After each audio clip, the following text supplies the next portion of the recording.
এর কারণটা অবশ্য আমরা জানি না, তবে তোর হাস্যোজ্জ্বল স্বভাব, সবার সাথে তুই এত তাড়াতাড়ি মিশে যেতে পারিস যে আমরা তোকে বন্ধু না হয়ে পারিনি। তুই আলিজা হো কিংবা রিধির নাম যাই হোক, আমরা তোকে অনেক ভালোবাসি দোস্ত। আলিজা অশ্রু সজল চোখে অবিশ্বাস্য নয়নে তাকিয়ে আছে। তার মনে হচ্ছে যেন হে রূপকথার গল্প শুনছে। দরজার বাইরে দাঁড়িয়ে এতক্ষণ তাদের সমস্ত কথাই শুনেছে রাইহান দেওয়ান। মেয়েকে হারানো ঘণ্টা বুঝি এবার সত্যি বেজে গেল। চোখের পানি মুছে নিল। তিনি জানেন আলিজা এই চোখের পানি দেখতে পারবে না, ভেঙে পড়বে। আপন মেয়ে না হোক মায়ার টান তো আছে। মেয়েটা তো এখনো তার জন্য কষ্ট পায়।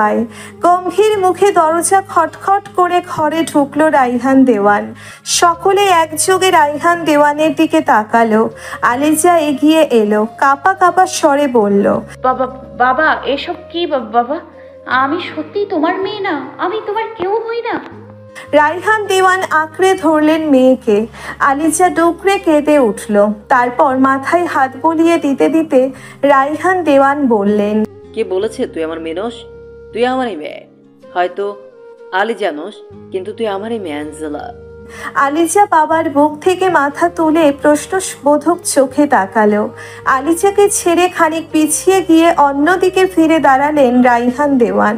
স্মৃতিচারণ করলেন সেই গোপন অতীতের। পাথর মূর্তির ন্যায় বলতে শুরু করলেন, আলিজা মারা যাবার বেশ কিছুদিন পর আমি মাত্র একদিন আগেই এই দেশে ফিরেছে। মনটা মেয়ের মৃত্যুতে বিষণ্ণ।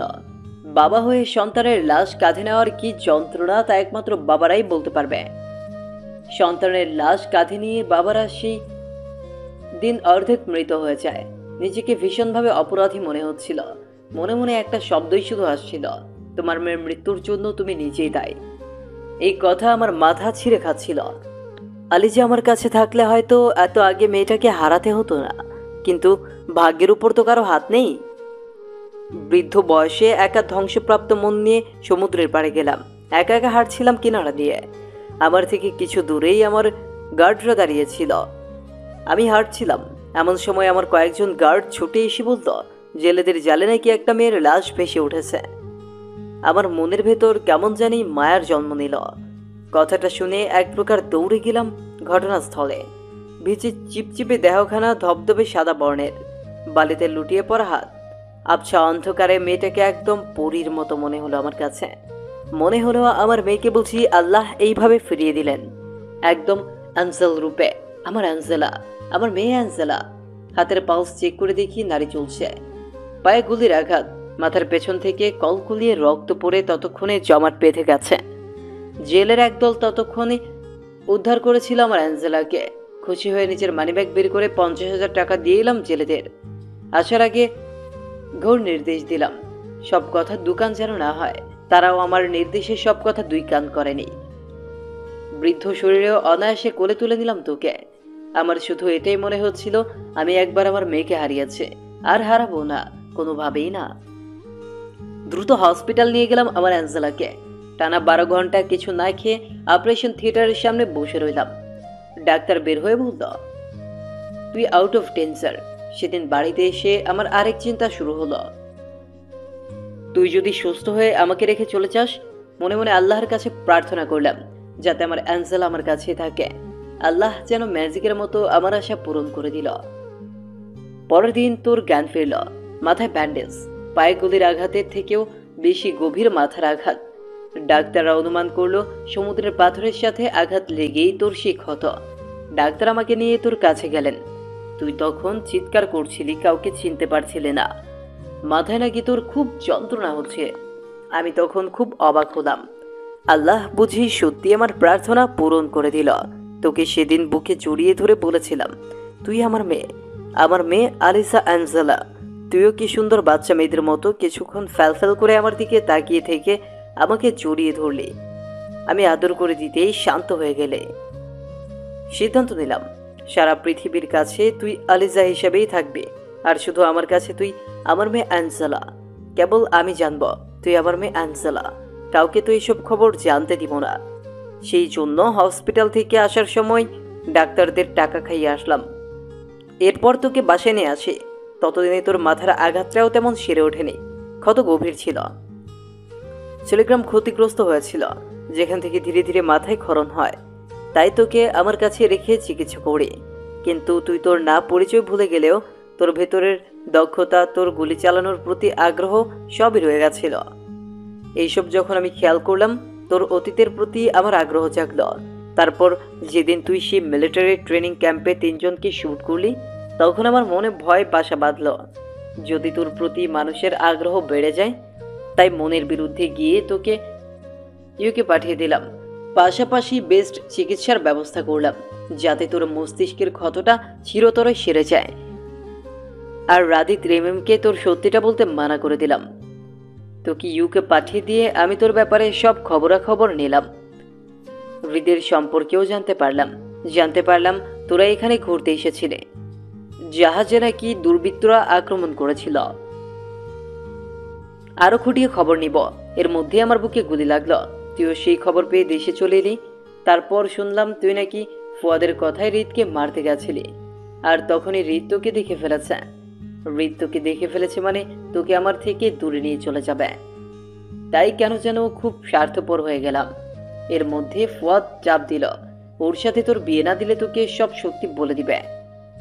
আমি ভাবলাম তোকে সব সত্যি বলে দিলে তুই যদি সেটা মেনে নিতে না পারিস, যদি তোর কিছু হয়ে যায়, তোকে মাঝে মাঝে মাথা যন্ত্রণায় কাতরাতে দেখলে আমার বুকটা চিড়ে যায়।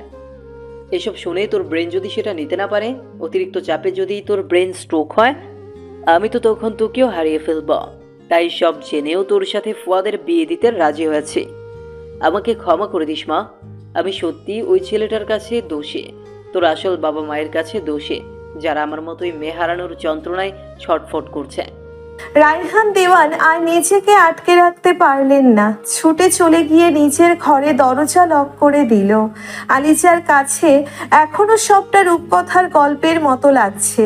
মনে হচ্ছে এরা সবাই তাকে গল্প বলছে, যেন গল্প শেষ হলেই এসবও শেষ হয়ে যাবে, সব ঠিকঠাকই চলবে। সে সত্যিই আলিজা, এই মানুষটারই মেয়ে। মাথায় চাপ দিতেই মাথায় চিনচিনে ব্যথার জন্ম নিল আলিজার। কপালের দিক থেকে তীক্ষ্ণ ব্যথার উৎপত্তি হয়ে মস্তিষ্কের ভিতরের দিকে সুচ হয়ে বিঁধল। সাথে সাথে শ্বাস নেওয়ার ক্ষমতা যেন কমে এলো আলিজার। মাথা ঘুরে চোখ অন্ধকার হয়ে এলো। রাদিত, রিমিন, তামসি, সার্ভে চাপটে শক্ত করে ধরল তাকে, যেন মেঝেতে লুটিয়ে না পড়ে।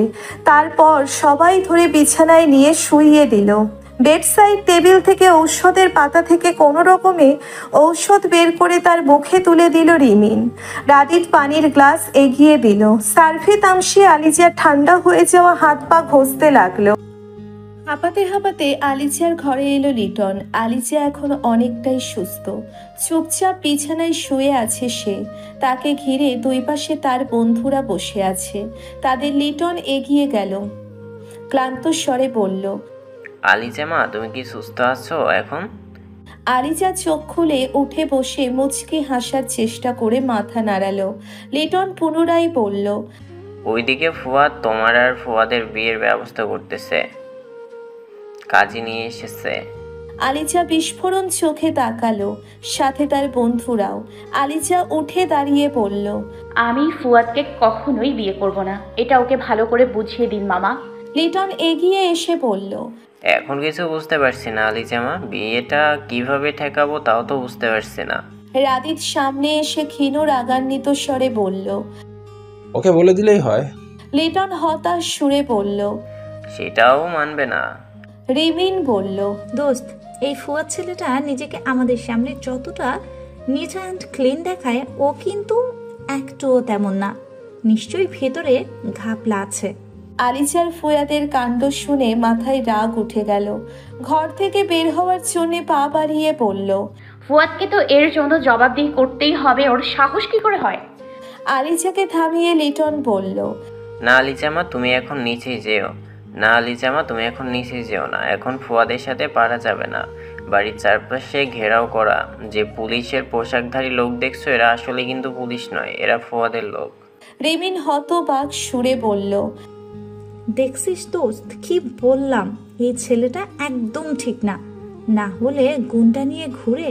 তুই প্লিজ নিচে যাস না, যদি তোকে জোর করে বিয়ে করতে। আলিজার শান্ত চোখদ্বয় হিংস্র রূপ নিল, তা খেয়াল করলো লিটন। আলিজাকে টেনে বিছানায় বসিয়ে বলল, এখন তোমার ফুয়াদের কাছে নিচে যাওয়া একদমই ঠিক হবে না লিজামা। আলিজা এক প্রকার চিৎকার করে বলল, আমি বুঝতে পারছি না মামা, তোমরা ফুয়াদকে এত ভয় পাচ্ছ কেন? আর বাবা কোথায়? লিটন নত জানু হয়ে বলল, স্যার ঘরে আছে। স্যার এখানে কিছুই করতে পারবে না, ওনার হাত পা ব্যথা। যা করার তোমাকেই করতে হবে। আলিজা ক্ষিপ্ত সুরে বলল। তো ভালো কথা, আমি নিচে যাচ্ছি। লিটন বলল, তুমি পালিয়ে যাও লিজামা, এখন তোমার জন্য এটাই বেস্ট অপশন। এছাড়া আর কোনো উপায় নেই। তুমি হৃদয়ের কাছে চলে যাও। আলিজা গুটি গুটি চোখে চেয়ে বলল, মামা তুমি জানতে সব। লিটন মাথা নাড়িয়ে বলল, তোমাকে তোমার অতীতের কাছে ফিরতেই হবে লিজামা, হৃদয়ই তোমাকে বাঁচাতে পারবে। আলিজা কিছু বলল না, তার জবান যেন বন্ধ হয়ে গেল। এমন সময় নিচ থেকে ভাঙচুরের আওয়াজ এলো। লিটন ছুটে যেতে যেতে বলল, আমি যা বললাম তাই করো লিজামা, আমি নিচের দিকে দেখছি। তুমি যত দ্রুত সম্ভব চলে যাও এখান থেকে। আলিজা যেন কিছু শুনল না, বাক প্রতিবন্ধীর মতো মূর্তির ন্যায় কেবল বসে রইল। তামসী তাকে মৃদু ধাক্কা দিয়ে বলল, ও টালিজা, এখন তোর এইভাবে বসে থাকলে চলবে না, তোর এখান থেকে বের হতে হবে। আলিজা কোণঠাসা হয়ে বলল, কিন্তু বাবা আর তোদের রেখে আমি কিভাবে যাব? তোদের যদি কিছু করে ফেলে ফুয়াদ? সার্ভে নিচ থেকে সবটা দেখে বলল, তুই আমাদের কথা এখন ভাবিস না দোস্ত, তোকে এখন যে করেই হোক বের হতে হবে। আলিজা উঠে দাঁড়ালো। তামসী বলল, রাদিত, রিমিন, তোরা নিচে যা, নিচে গিয়ে একটা ব্যবস্থা কর। মইটই আছে নাকি দেখ, আলিজার বাইরে যাওয়া ঠিক হবে না। রাদিত রিমিন মাথা নাড়িয়ে দৌড়ে চলে গেল। আলিজা যেন সব তার সাথে মানিয়ে নিতে পারছে না, মাথায় যেন কিচ্ছু ঢুকছে না তার। কি থেকে কি করবে কিচ্ছু বুঝতে পারছে না সে। আলিজা নিয়ে ব্যালকনিতে গেল তামসী। সার্ভে বলল, আমিও নিচে যাচ্ছি দোস্ত, রাদিত রিমিনকে যদি ওরা আটকে দেয়। তামসী মাথা নাড়ালো। কয়েক মিনিট বাদে একটা মই নিয়ে আলিজার ব্যালকনিতে এলো রিমিন। তার কপাল বেয়ে রক্ত ঝরছে, তবুও সে মুছে নিচ্ছে না। উল্টে হাসি মুখে এদিক ওদিকে ব্যস্ত চোখে তাকিয়ে নিয়ে বলল, নেমে আয় দোস্ত। রাদীপ সার্ভে কোনো রকম ভাবে এদের আটকে রেখেছে। আলিজা ভঙ্গুর ব্যথিত চোখে চেয়ে বলল, রিমিন, তোর কপাল বেয়ে রক্ত পড়ছে। রিমিন ডান হাতের কার্নিশেটা মুছে নিয়ে বলল, আরে দোস্ত, এসব কিচ্ছু না, ছোটবেলায় পড়ে গিয়ে কত ব্যথা পেতাম এরকম। তুই নেমে আয় দোস্ত। এমন সময় রিমিনের পাশে এসে দাঁড়ালো রাদিত। তার পায়ে ছুরির কাটা দাগ, কোনো রকমে পা হেঁচড়িয়ে এসেছে সে। আলিজা তাদের এমন অবস্থা দেখে চোখে পানি ধরে রাখতে পারল না। বন্ধুরা কতটা আপন হলে হাসি মুখে আর এক বন্ধুর জন্যে মার খেতেও দ্বিধাবোধ করে না। তারপর সার্ভে ওদের কাছে এসে ওপরে আলিজার দিকে চেয়ে বলল, দোস্ত ওরা খুব ডেঞ্জারাস, আমরা খুব বেশিক্ষণ ওদের সাথে পারবো না, তুই নেমে আয়। তৎক্ষণাৎ ঘরের বাইরে থেকে মৃদু ধাক্কার আওয়াজ এলো। দরজা কাঁপিয়ে ধাক্কা দিচ্ছে কেউ। আলিজা তামসী মাথা ঘুরিয়ে পিছনের দিকে তাকালো। তামসী তাড়া দিয়ে বলল, নেমে যা দোস্ত। এই প্রথম আলিজার নিজেকে খুব অসহায় লাগছে, আর তার বন্ধুরা তার জন্য কি কি করছে, অথচ সে চেয়েও কিছু করার পথ বের করতে পারছে না। অশ্রু সজল চোখে মই বেয়ে নামতে লাগলো। আলিজা যখন মইয়ের মাঝ বরাবর, ঠিক তখন পেটের ভিতরে শিরশিরে অনুভূতি টের পেল আলিজা, যেন কেউ সুরসুরি দিচ্ছে।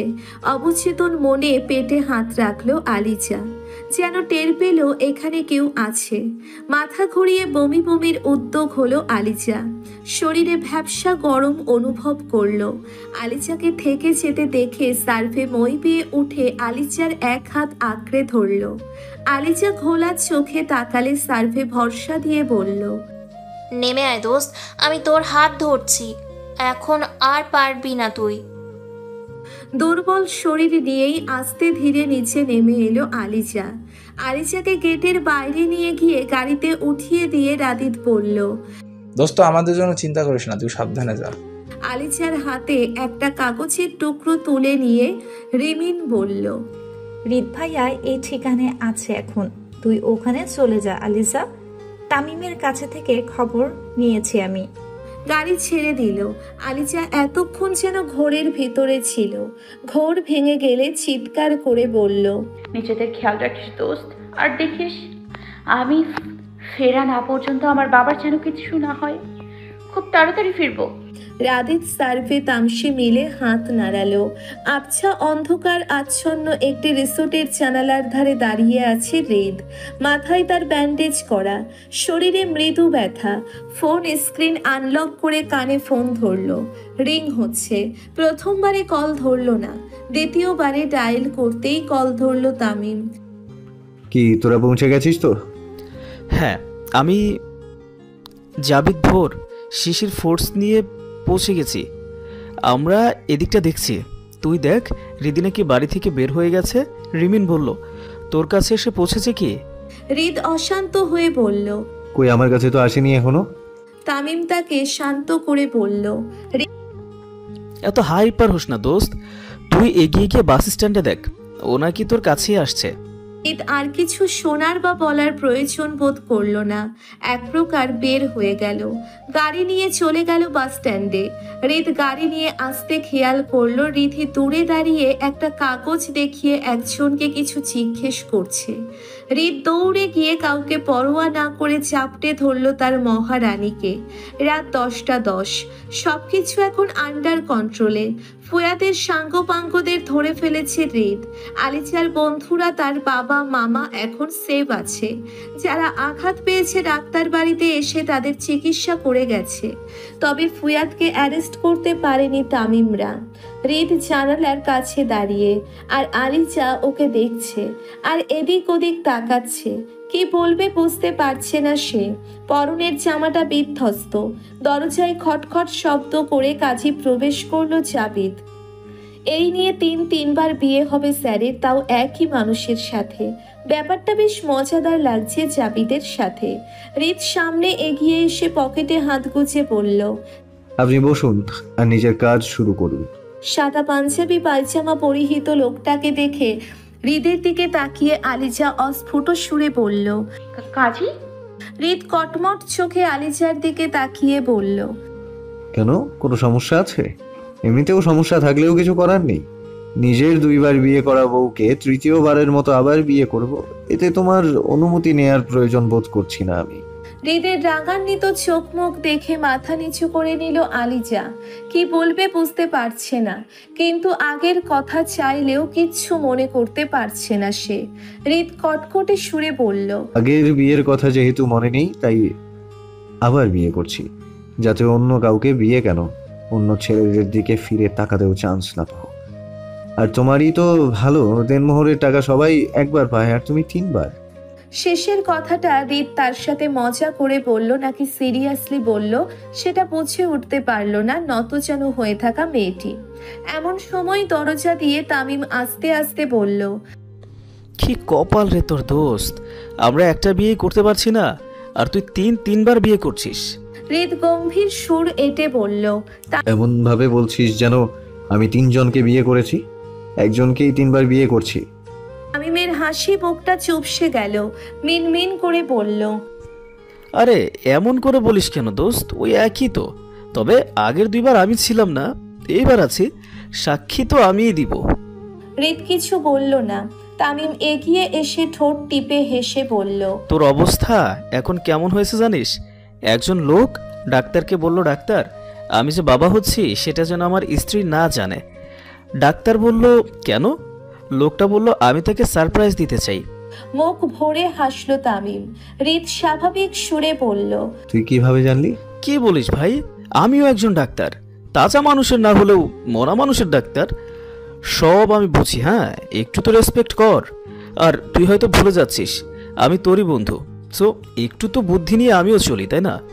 হৃদ গম্ভীরতা এঁটে বলল, তামাশা বাদ দে, কিভাবে জানলি সেটা বল।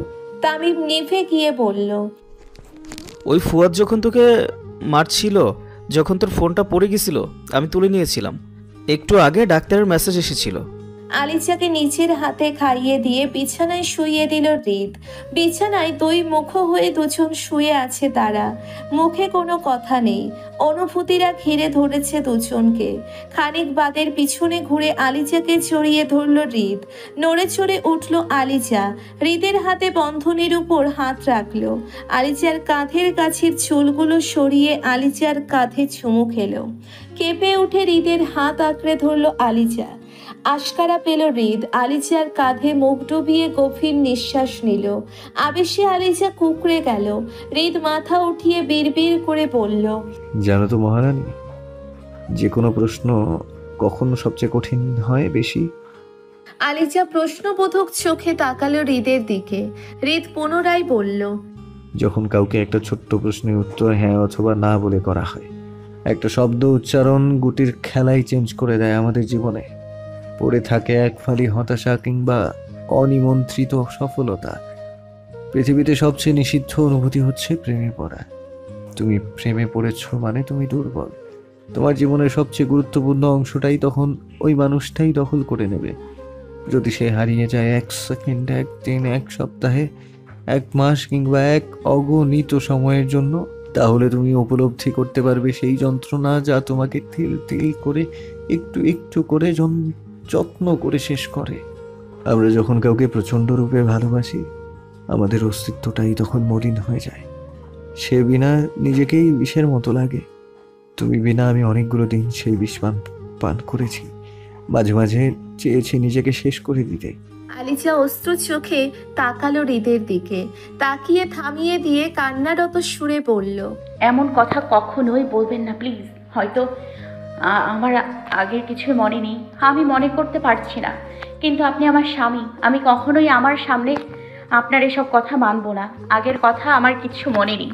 আমি শুধু জানি আমি আপনাকে ভালোবেসে ফেলেছি। আগেও হয়তো ভালোবাসতাম, এখন নতুন করে আবারও ভালোবেসেছি।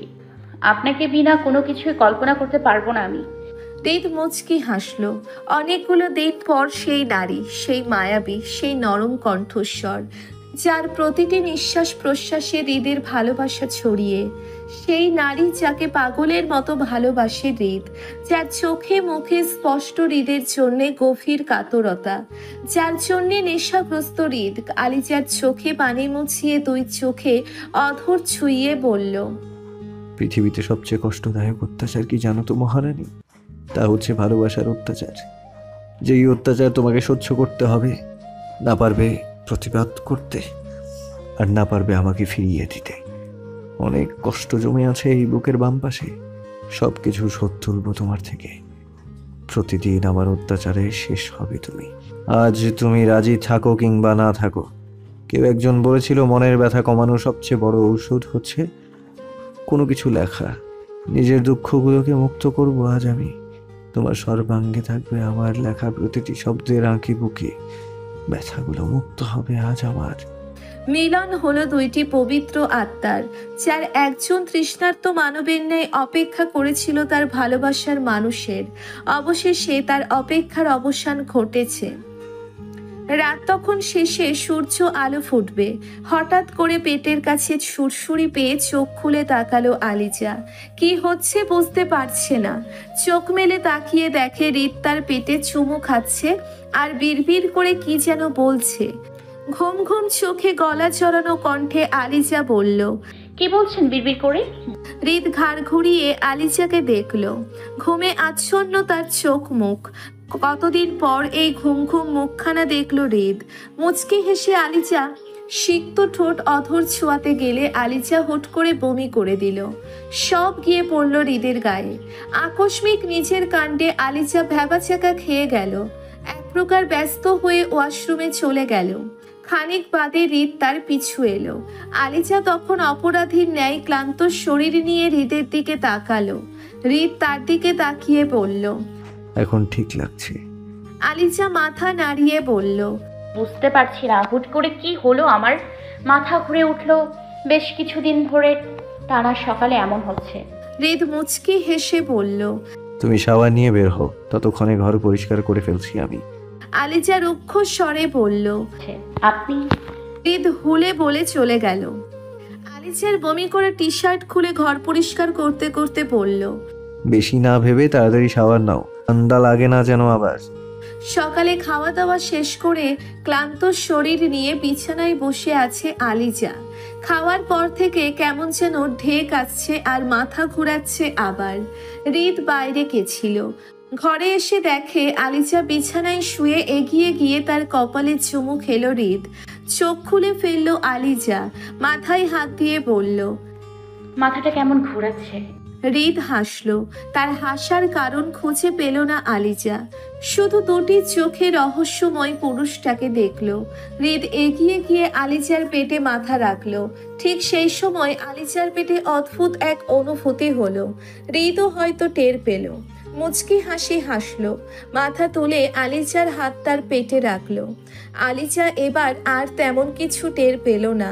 হৃদ মুচকি হেসে বলল, তোমার মাম্মা খুব বোকা পাপ্পা, তুমি আসছো অথচ তোমার মাম্মা টের পেয়েও সবটা খেয়াল করে দেখেনি।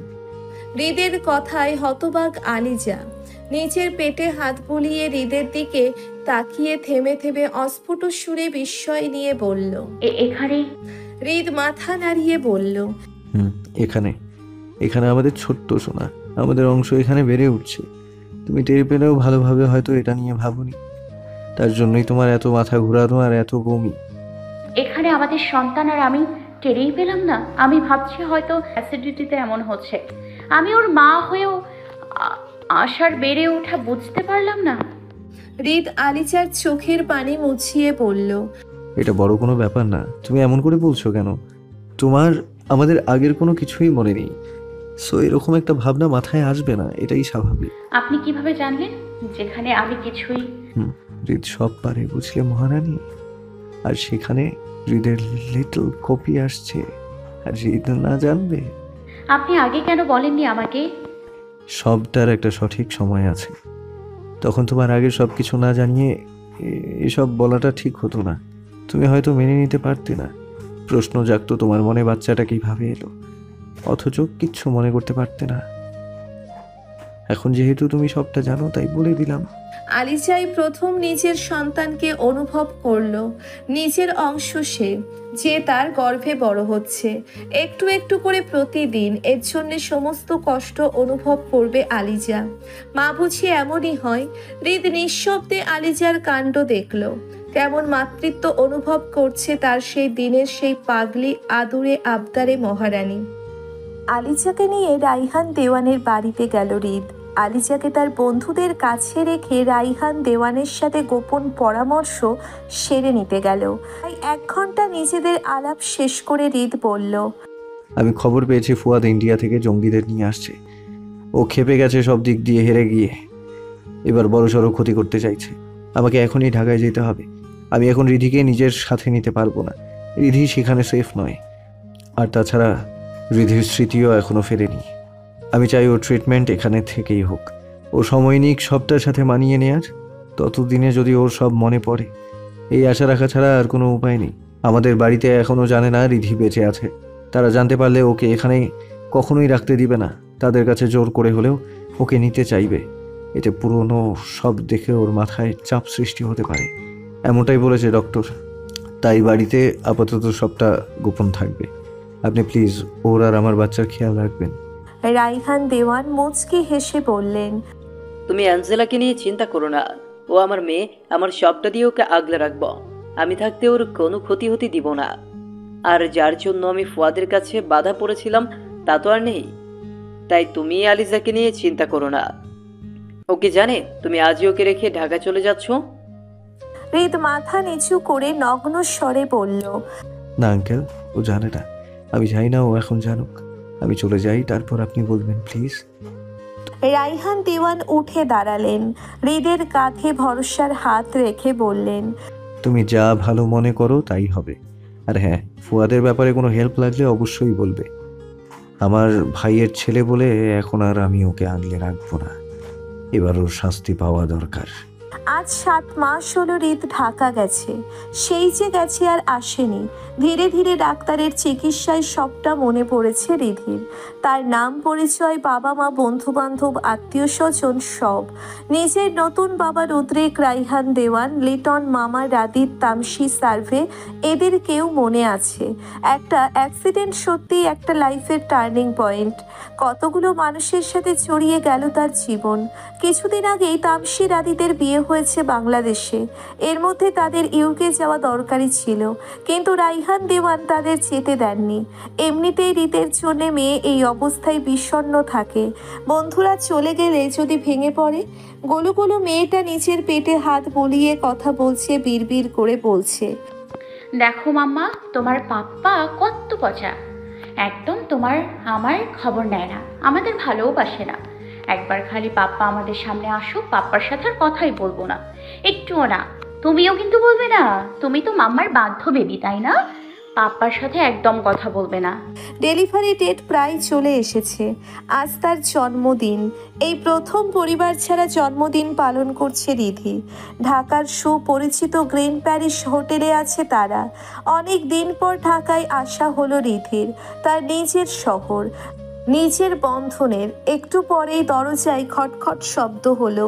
রিধি দরজা খুলে দিতেই তামসি, সার্ভে, রাদিত, রিমিন হুড়োহুড়ি করে ঘরে ঢুকলো। তাদের এমন তাড়াহুড়ো দেখে রিধি বলল, কি ব্যাপার, তোরা এত তাড়াহুড়ো করছিস কি নিয়ে? রিমিন বলল, আমাদের যে কত কাজ আজ, তুই যদি জানতি দোস্ত। রিধি চোখ ছোট ছোট করে তাদের দেখলো। এর মধ্যে সার্ভে রুমাল বের করে পেছন থেকে রিধির চোখ বেঁধে দিতে গেলে রিধি বলল, কি করছিস তোরা? রাদিত রিধির কানে ফিসফিস করে বলল, তোর জন্য সারপ্রাইজ আছে দোস্ত। রিধি খানিক মুখ কুঁচকে বলল, সারপ্রাইজ তো আমি আজকের দিনে শুরু থেকে হচ্ছি, আবার কি সারপ্রাইজ দিবি তোরা? তামসি বলল, আছে আছে দোস্ত, তুই এত ছটফট করিস না, তুই কিন্তু এখন একা না। রিধি কিছু বলল না। তাকে ধরে ধরে কোথাও নিয়ে গেল সকলে। রিধি যাচ্ছে আর এটা ওটা জিজ্ঞেস করছে। তামসি, সার্ভে তার কিছু কিছু প্রশ্নের জবাব দিচ্ছে, আবার দিচ্ছে না। হুট করেই সবাই থেমে গেল।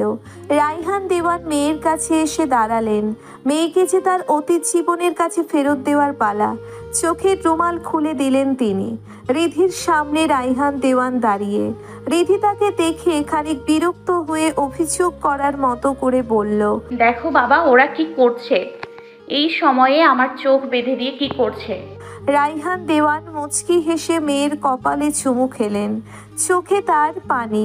চোখের পানি মুছে সামনে থেকে চলে গেলেন তিনি। রাইহান দেওয়ান সরে গেলেই সামনের মানুষগুলোকে দেখতে পেল রিধি। বাবা মা, বড় মা, বড় আব্বু, ফুপি, রকি, আবির, সোহা, সোহান, নিশিত, রিশা, আশিক, সৌমিলি সকলে দাঁড়িয়ে তার সামনে। রিধি বিস্ময়ে যেন অনুভূতিহীন হয়ে গেল। পেছন থেকে রাইহান দেওয়ান বললেন, কিরে মা, তুই কি ভেবেছিলি আজ তোর জন্মদিন আর তুই তোর পরিবার ছাড়া কাটাবে? মন খারাপ করে থাকবি? এটা আমি হতে দিব? তোর আপন বাবা না হয় বাবা তো। বাবারা কখনো মেয়ের মন খারাপ দেখতে পারে না রে মা। মেয়ের মন খারাপ করা মুখটা একদম বুকে গিয়ে লাগে। রিধি রাইহান দেওয়ানের দিকে চেয়ে ঠোঁট উল্টিয়ে বাচ্চাদের মতো করে কেঁদে দিল। রিধির মা অয়না চৌধুরী ছুটে এসে মেয়েকে আঁকড়ে ধরলেন। কতদিন পর বুকের মানিককে কাছে পেয়ে কান্নায় আচ্ছন্ন হয়ে গেলেন তিনি।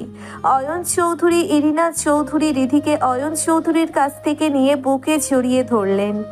একে একে সকলে এসে রিধিকে জড়িয়ে ধরল। সকলের চোখে পানি, তবে এই পানি আনন্দের। এমন আনন্দের পানি তারা অজস্র ছড়াতে রাজি। কারো সন্তান, কারো বোন, কারো বন্ধু। একটা মানুষকে ফিরিয়ে পেয়ে আবেগ ঘন সকলে। ইস, এমন ভাগ্য যদি সবার হতো, দুনিয়াটার ছবি হয়তো পাল্টে যেত। নিজ অফিসে জরুরি স্কোয়াডে দাঁড়িয়ে সবটা তদারকি করছে রিদ। দেশের জঙ্গিদের দল আজ ঢাকার একটা হোটেলে হামলা চালাবে। ঢাকার সব কয়টা রাস্তায় রেড অ্যালার্ট জারি করা হয়েছে।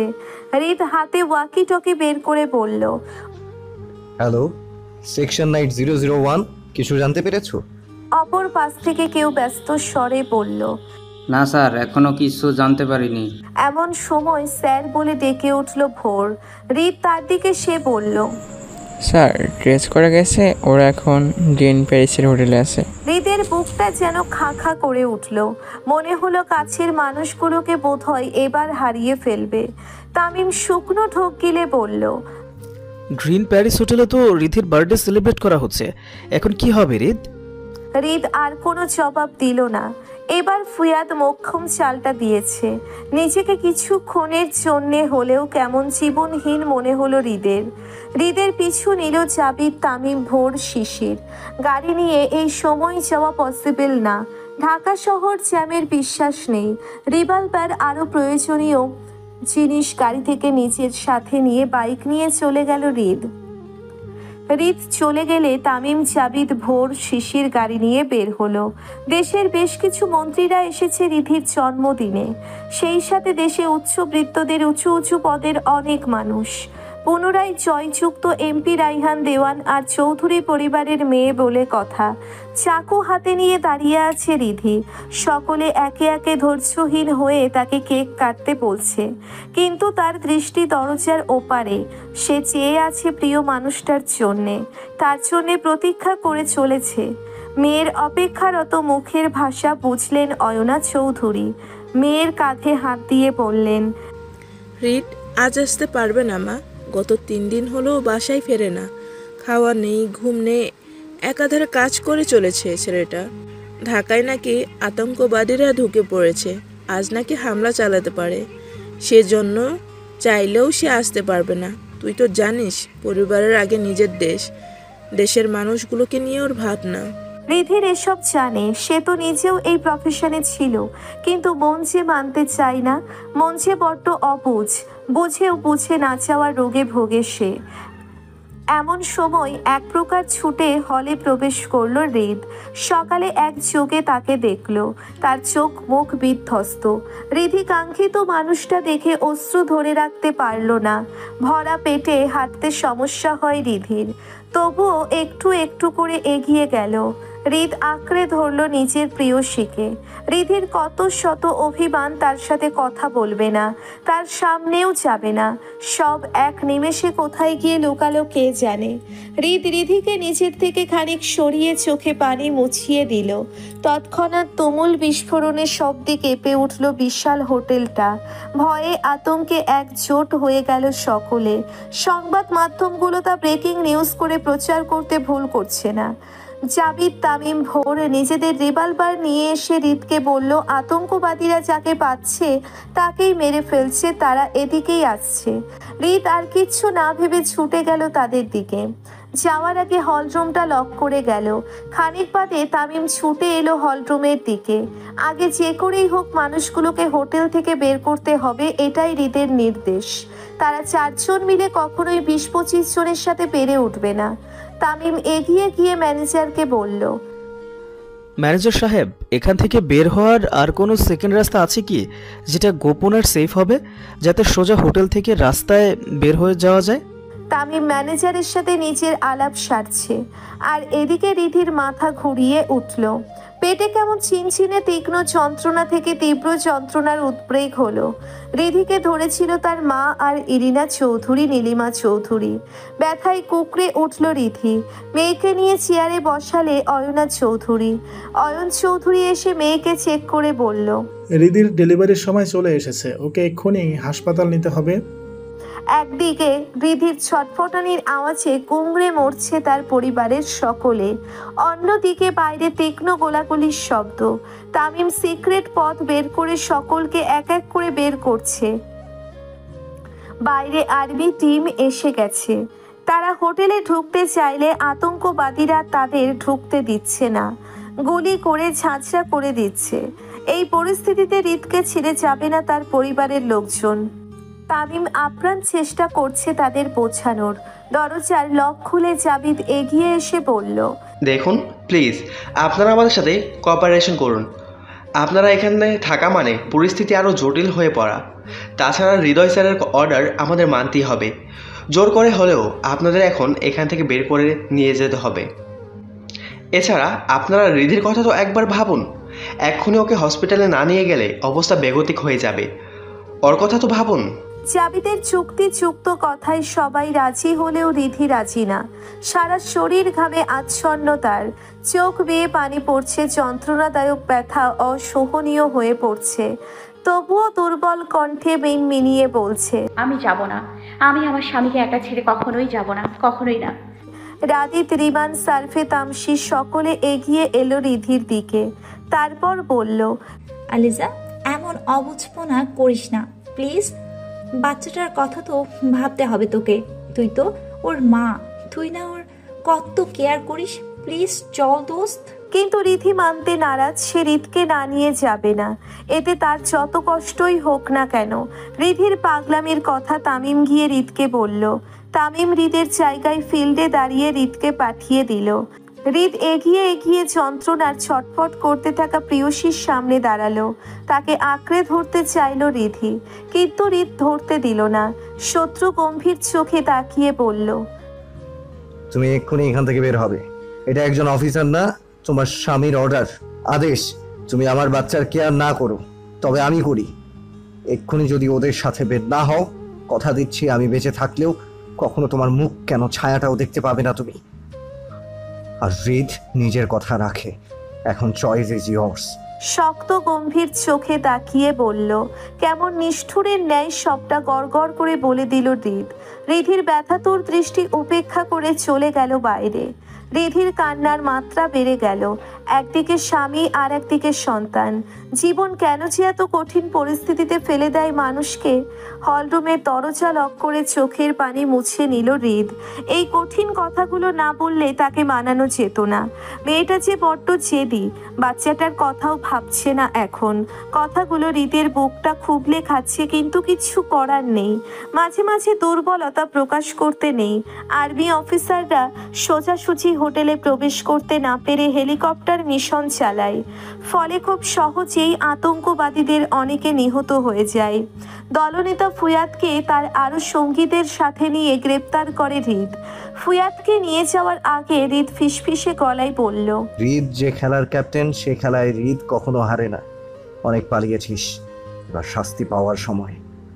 রিদ সরে গিয়ে চোখে ইশারা করতেই কয়েকজন আর্মি অফিসার নিয়ে গেল ফুয়াদকে সহ আতঙ্কবাদীদের। হসপিটালের কেবিনে অপারেশন থিয়েটার থেকে চিৎকার ভেসে আসছে। গগন বিদারী সে চিৎকারের বিপরীতে অনেকগুলো হাত উঁচু হয়ে আছে প্রভুর দরবারে। বাচ্চাটার নাকি পজিশন চেঞ্জ হয়ে গেছে। প্রার্থনা একটাই, অনাগত শিশু আর তার মা যেন ভালো থাকে। বিষণ্ণ ঘর্মাক্ত চেহারা সকলের। অয়না, ইরিনা, নীলিমা চৌধুরী শব্দ করেই কাঁদছেন। অয়ন চৌধুরী থম ধরে বসে আছেন, আর তার পাশে ভরসার হাত দিয়ে দাঁড়িয়ে আছেন রাইহান দেওয়ান। অপারেশনের আগে ডক্টর চেম্বার থেকে বের হয়ে জানালো, দেখুন আমরা কি করব বুঝতে পারছি না। পেশেন্ট কোনো কিছু নিয়ে খুব ভেঙে পড়েছে, দুর্বল হয়ে পড়েছে সে। এক্ষেত্রে পেশেন্টের যদি নিজের উপর বিশ্বাস না থাকে, তাহলে হিতে বিপরীত হতে সময় লাগবে না। ডাক্তারের কথায় কান্নার আওয়াজ বাড়ল অয়না চৌধুরীর। ইরিনা চৌধুরী তাকে সান্ত্বনা বাণী দিচ্ছে, তবে সেসব কানে নিচ্ছে না সে।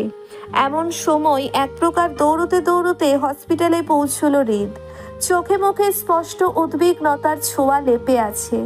চোখগুলো এলোমেলো, ক্লান্ত ধূসর চেহারা। শার্টে কোথাও কোথাও রক্তের দাগ, আবার কোথাও কুঁচকে গিয়েছে। ডাক্তারের কাছে সবটা শুনে রিদ এক প্রকার জোর করেই ডাক্তারের সাথে ভিতরে ঢুকলো।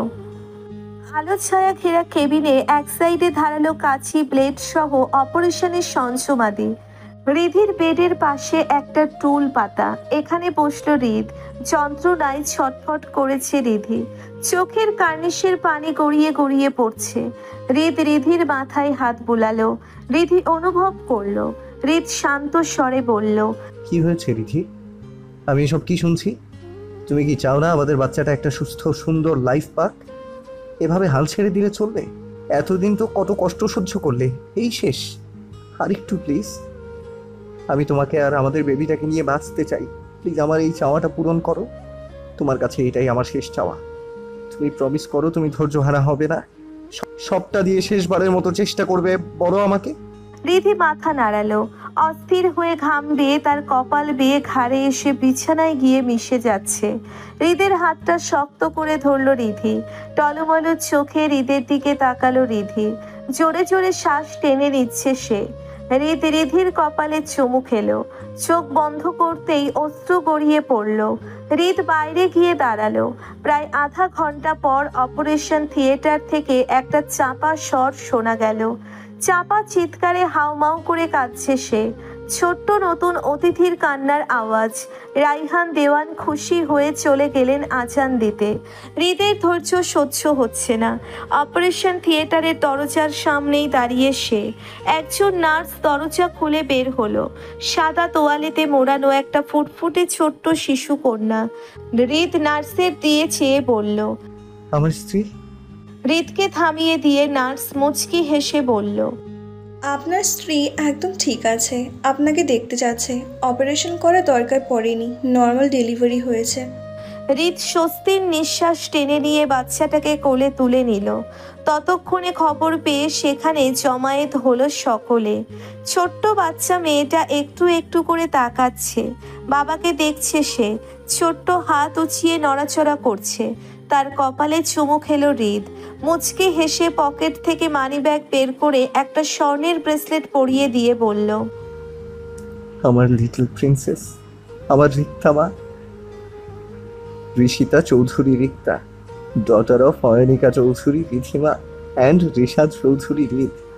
বাচ্চাটাকে হৃদের কাছ থেকে সবাই দেখলো। কারো কাছে নিজের মেয়ে দিল না। মেয়েকে নিয়েই কেবিনের ভিতরে গেল হৃদ। রিধিকে কেবিনে শিফট করা হয়েছে। ক্লান্ত শরীরে নিথর দেহ নিয়ে মেয়েটা শুয়ে আছে। মেয়েকে রিধির পাশে শুইয়ে দিল। নিজের পাশে কারো অস্তিত্ব পেয়ে চোখ খুলল রিধি। মেয়েকে দেখলো। হৃদ মুচকি হাসলো, তারপর বলল, পৃথিবীর বেস্ট উপহারটা তুমি আমাকে দিয়েছো। কি চাও বলো? তুমি যা চাইবে আমি তাই হাজির করব, যদি আমার সাধ্যের মধ্যে হয়। রিধিও মুচকি হাসলো। হৃদকে চোখের ইশারায় কাছে ডাকলো। হৃদ এগিয়ে গেল। রিধি বলল, সারা জীবন আমাকে আর আমার মেয়েকে সামলাতে হবে। আমরা যতই পাগলামি করি একটু বিরক্ত হওয়া যাবে না, আর একদম আমাদের বকা যাবে না। রিধি এখনো সেই বাচ্চা সুলভ আবদার। হৃদ মাথা নাড়িয়ে সম্মতি দিল। মেয়েকে সহ মেয়ের মাকে জড়িয়ে ধরে বলল, মনের ঘরে যত্ন করে তোমার মুখটা রয়েছে আর্ট। তুমি আমার পাওয়া না পাওয়া যতনে গাথা ব্লাডিং হার্ট। সারা চৌধুরী বাড়িময় হৃদের গলার স্বর। এক প্রকার চিৎকার করে রিধিকে ডাকছে হৃদ। আজ ছোট্ট রিক্তার 2 বছর পূর্ণ হলো। রিধি এখানে ওখানে ছুটে ছুটে তদারকি করছে। হৃদ উপর থেকে রিধিকে নিচে গার্ডেনে দেখে নেমে সেখানে গেল। পেছন থেকে বলল, কখন থেকে রেখেছি সে খেয়াল আছে? রিধি পেছনে না তাকিয়েই বলল, কাজ করছি তো, কেন ডাকছেন? হৃদ রাগ দেখিয়ে বলল, কাজ তো আপনি একাই করেন, আমরা তো করি না। এই তোমার জন্য মেয়েটাও দেখবে যেতে হবে। রিধি ওপাশ থেকেই ভেংচি কেটে বলল, জেদ আমরা করি নাকি আপনি সব সময় নিজের হুকুম জারি করেন? হৃদ আর কিছু শোনার প্রয়োজন বোধ করলো না। এই মেয়ে কাজের কথা থেকে অকাজের কথা বেশি বলছে। এক প্রকার টেনে নিয়ে রিধিকে বাড়ির ভিতরে নিয়ে এলো হৃদ। সকলে তাদের দেখলে বাড়ি ভর্তি মেহমান, কিন্তু হৃদের সেসবে খেয়াল নেই। বেলা 10টা বেজে গেছে। এখনো না নিজে খেয়েছে না মেয়েটাকে খাইয়েছে। দুটোতেই টই টই করে ঘুরে বেড়াচ্ছে। রিধিকে ঘরে নিয়ে সোফায় বসাতেই কোথা থেকে রিক্তা বাবার কাছে ছুটে এলো। পেছন থেকে চাপটে ধরলো হৃদকে। ছোট্ট ছোট্ট করে বলল, পাপা আমি খাচ্ছি। দাদু ভাই ললিপপ এনে দিয়েছে অনেকগুলো, আমার পেট ভরে গেছে। এই দেখো আমার পেট কত বড় হয়ে গেছে। মেয়ের না খাওয়ার অজুহাতে এসব কথা শুনে হৃদ হাসবে না কাঁদবে বুঝতে পারল না। বয়সের তুলনায় কথাগুলো বেশ স্পষ্ট আর গোছানো। পরছে সাদা রঙের লম্বা ফ্রক, মুখের আশেপাশে ললিপপের এঁটো লেগে আছে। মেয়েকে কোলে নিয়ে রিধির পাশে বসালো হৃদ। রিক্তা কান্নাক্ত চোখে মায়ের দিকে তাকালো। মায়েরও একই অবস্থা, মুখটা ছোট্ট করে আছে। রিক্তার মুখ দেখেই বোঝা যাচ্ছে সে খেতে চাচ্ছে না, তবে বাবার সামনে একথা উচ্চারণ করার সাহস পেল না। রিক্তা বাবার দিকে হাতের 3টে ললিপপ দিয়ে বলল, পাপ্পা আমি খাবো না পাপ্পা, তার বদলে তুমি আমার ললিপপগুলো নিয়ে নাও। নানু ভাই আর দাদু ভাই আরও চকলেট এনে দিলে সেগুলোও আমি তোমাকে দিয়ে দেবো, তবুও আমি খাবো না পাপ্পা। ছোট্ট ছোট্ট শব্দ চয়ন করে মেয়ের আবদার শুনল হৃদ। মেয়েকে কিছু না বলে অয়ন চৌধুরী আর ইস্তিয়াক চৌধুরীর দিকে চেয়ে বলল, আজ থেকে বাড়িতে সব রকমের চকোলেট ললিপপ আসা বন্ধ, কথাটা যেন মনে থাকে। হৃদের কথায় দুই বাবা আর কিছু বলার সাহস পেল না। অসহায় চোখ করে নাতনির দিকে তাকিয়ে বোঝালো, আর কিছু করার নেই দাদুমণি, তোমার পাপ্পা রেগে গেছে, এখন পাপ্পা যা বলছে তাই করো। ডাইনিং টেবিল থেকে 1 প্লেট ভর্তি খাবার এনে রিক্তা আর রিধির সামনে বসলো হৃদ। তা দেখে মা মেয়ে দুজনেই মুখ কুঁচকে ফেললো, একদম মায়ের অভ্যেস পেয়েছে। হৃদ তা দেখে ভাত মাখাতে মাখাতে বলল, মুখেতে যত রকমই করো কাজ হবে না, সবগুলো খেতে হবে। বেশি কথা বললে এই 1 প্লেট খাইয়ে আরেক প্লেট খাওয়াবো। রিধি ছলো ছলো চোখে তাকিয়ে বোঝালো, এত না প্লিজ। হৃদ পাত্তাই দিল না। মা মেয়েকে নিয়ে বাবার এসব কাণ্ড যে দেখছে সেই হাসছে, তবে লুকিয়ে হাসছে। হৃদ দেখলে রক্ষে নেই একদম। খাওয়া প্রায় মাঝামাঝি। 1 প্লেট ভাত শেষ করতে আধা ঘন্টা লাগিয়ে দিচ্ছে মা মেয়ে, তবুও ধৈর্য সহকারে দুজনকে খুঁটিয়ে খুঁটিয়ে খাইয়ে দিচ্ছে হৃদ। এমন সময় রিক্তা আর রিধিকে ডাকতে ডাকতে ভেতরে আসলে রাইহান দেওয়ান। কক্সবাজার থেকে ঢাকায় এসে সোজা এখানে চলে এসেছেন রাইহান দেওয়ান। তাকে দেখে মা মেয়ে ছুটে যেতে চাইল। হৃদ চোখ রাঙালো, মুখ থম বেড়ে দুজনেই বসে রাইহান দেওয়ানের দিকে তাকালো। রাইহান দেওয়ান হাতে বড় গিফট বক্সটা রিক্তার হাতে দিয়ে বলল, এই ব্যাপারে আমি কিচ্ছু করতে পারবো না নানু ভাই, তাড়াতাড়ি খাওয়া শেষ করো, নাহলে আমার পেছনে যে 5টা বড় বড় বডিগার্ড ঘুরে তাদের আমি তোমার পেছনে লাগিয়ে দিব। রিক্তা তাদের দেখে ভয় পায়। বিশাল দেহের 5 জনকে 5টা রূপকথা রাক্ষস মনে হয় তার। এহেন কথা শুনে সে ভিতর চোখে খাওয়ার স্পিড বাড়িয়ে দিল। সে যত ইচ্ছে খেতে রাজি, কিন্তু তাদের কাছে যেতে রাজি নয়। এমন সময় এমন ভাব ধরল, মেয়ের কাণ্ডে মুচকি হাসলো রিধি। সারা বাড়িতে বাচ্চারা দৌড়াদৌড়ি করছে। রিক্তা নিশাতে ছেলের সাথে খেলছে। কেক কেটে রাতে ডিনার করতে বসলো সকলে। হৃদ বসলো না, উপরে চলে গেল। তা খেয়াল করলো রিধি। মেয়েকে খাইয়ে দিয়ে উপরে গেল রিধি। পরনে হৃদের দেওয়া একটা জামদানি শাড়ি। এসব ভারী শাড়ি পরার খুব একটা অভ্যেস নেই রিধির। সিঁড়ি বেয়ে উপরে উঠে ঘরে উকি দিল। কাউকে না পেয়ে বারান্দার দিকে গিয়ে দেখলো বারান্দায় হেলান দিয়ে দাঁড়িয়ে শুভ্র রঙের পাঞ্জাবি পরা সেই পুরুষ। পেছন থেকে তাকে ছড়িয়ে ধরলো রিধি। মুচকি হাসলো রিধি হৃদের পিঠে মুখ ঘষে বলল, এমন করেই সারা জীবন ভালোবাসবেন তো? হৃদ পেছনে ঘুরে রিধিকে জড়িয়ে ধরে বলল, 1000 জন্ম পরেও আমি চিৎকার করে বলবো, আমি এখনো তোমাকে পাগলের মতো ভালোবাসি। যখন আমার ভালো থাকার কথা ওঠে, যখন আমার আত্মতৃপ্তির কথা ওঠে, তখন একটা নামই ওঠে, তা হলো হৃদ। My heart, my love heart, my breath, my bleeding heart. আমার রক্তাক্ত হৃৎপিণ্ডের ক্ষত আপনি, তবু আমি 1000 জন্ম আপনাকেই চাই। রিধিকে ছড়িয়ে আছে। এমন সময় দরজা দিয়ে রিক্তা ঢুকতে ঢুকতে বলল, মাম্মা, পাপ্পা, তোমরা কোথায়? হৃদ এগিয়ে গিয়ে মেয়েকে নিচ থেকে কোলে তুলে নিল। রিধি ব্যালকনিতে, চাঁদের আলো গায়ে পড়ছে তার। রিক্তা খেয়াল করলো, একবার চাঁদের দিকে তাকালো তো একবার মায়ের দিকে তাকালো। রিক্তার পরনে রেড কালারের ফ্রক, গোলাপি চিকন ঠোঁট, আলগা চুলের ক্লিপ, গলায় রিধির মতো পেন্ডেন্ট, হাতে চুড়ির মতো ব্রেসলেট, পায়ে নূপুর। রিধির গা ঘেঁষে দাঁড়ালো হৃদ। রিক্তা মাকে চাদর দিয়ে তাকিয়ে থাকতে দেখে বলল, মাম্মা, তুমি কি দেখো? রিধি মুচকি হেসে মেয়ের কপালে চুমু খেয়ে বলল, চাঁদ দেখি মাম্মা। রিক্তা বলল, আমিও দেখবো মাম্মা। তাহলে দেখো। রিক্তা তার মায়ের দিকে তাকিয়ে রইল। হৃদ মেয়েকে দেখলো, গুটি গুটি চোখে মাকে দেখছে রিক্তা। তার চোখে মুখে মুগ্ধতার ছোঁয়া লেগে আছে। রিধি চোখ ফিরিয়ে মেয়ের দিকে চেয়ে বলল, চাঁদ দেখো মাম্মা, ওই তো চাঁদ। রিক্তা মায়ের গালে চুমু খেয়ে বলল, আমি তো আমার চাঁদই দেখছি মাম্মা, তুমি আমার চাঁদ। রিধি অবাক বিস্ময় নিয়ে মেয়ের দিকে তাকিয়ে। রিক্তা পুনরায় একটু একটু করে বলল, পাপ্পা বলেছে তুমি পাপ্পার চাঁদ, তাই আমার চাঁদও তুমি। রিধি মেয়েকে জড়িয়ে ধরে বলল, আর আমার চাঁদ হচ্ছে আমার মাম্মা, আমার কিউট সোনা পাখি, আমার রিক্তা মাম্মা। মা মেয়ের আহ্লাদ দেখে হৃদ মন খারাপ করার অভিনয় করে বলল, ভালো ভালো, আমি তো কিচ্ছু, আচ্ছা ভালো ভালো, আমি তো কারো কিচ্ছু না, আমি একাই অমাবস্যা। রিক্তা রিধি খিলখিলিয়ে হেসে দিল। পৃথিবীর এই দুটো মেয়ে, যার একজন তার বউ আরেকজন তার মেয়ে, যাদের সাথে থাকলে হৃদ নিজেও মাঝে মাঝে বাচ্চামো করে ফেলে। রিক্তা বাবাকে জড়িয়ে ধরে বলল, তুমি আমার সূর্য পাপ্পা, যার মাঝে আলোয় ভরা তেজ। রিধি মেয়ের কথায় শব্দ করে হেসে দেয়। মায়ের দেখা দেখি মেয়েও হেসে দিল।